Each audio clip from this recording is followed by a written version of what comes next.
Trevor, for telling your story to the world, you get the Raw Deal t-shirt. Excellent. Front and back. Cool, thanks. I think that'll fit you. All right. So tell us what happened. Well, me and my friends were out drinking that night and decided to do the good thing, not drive, but spend all our money, so we couldn't afford a taxi. So we just started hitching for the 2 miles that we had to go.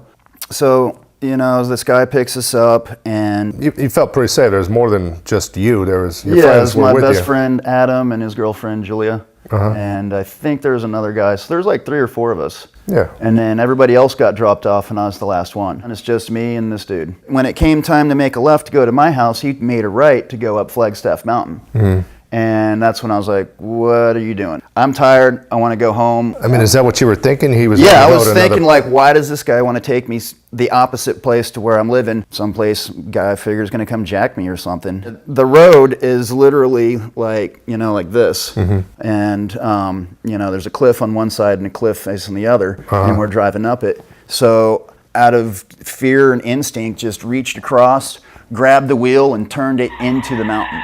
And at which point we start, you know, fighting in the car. He slams on the brakes, you know, hair's flying because there's some girly punches, you know, and because we're all just like trying to figure out what's going on.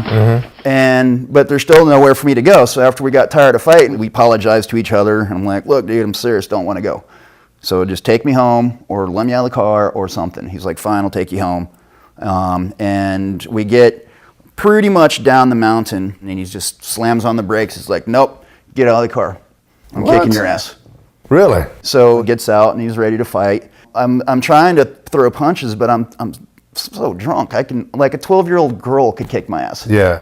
Well, I went to go lunge. He got out of the way and pushed me. I went head first into the creek with all the rocks and the sticks and the underbrush, and I don't know how. Like I got up and I looked around. I'm like, how did I survive this? Yeah, how did I survive this? And I'm looking up at him, just going like, well, I'll help you up. And I'm like, why? No. After about 15 minutes, he's still sitting there, and I'm still in the ditch, and there's nowhere to go because I can't see anything. So he helped me up just enough to push me down on the ground. He finally gets a good kick in, you know, and something that actually meant something, and split my eye open right here. So then he took my wallet and drove off.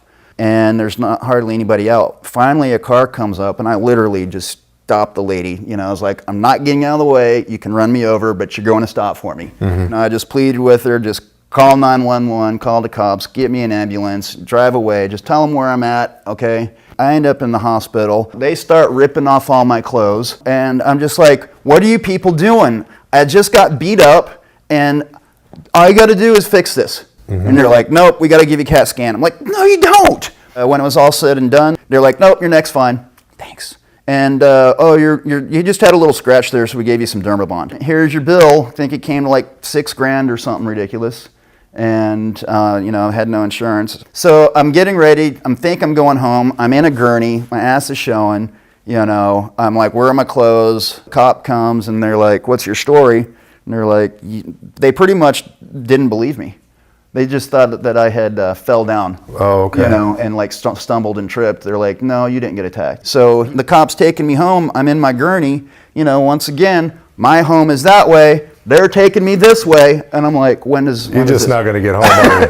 And I'm like, where are we going? It's like, we're going to the alcohol rehabilitation place. So I get taken to detox, all the rest of the night. Yeah. It's like 8, 9 o'clock, 10 o'clock in the morning now. So I left, walked down the street with my no shoes, with my gurney on, with my eye all screwed up. Somebody didn't hitchhike again. And yeah, and I was just like trying, and I was like, what do I do now? And so I see this bum.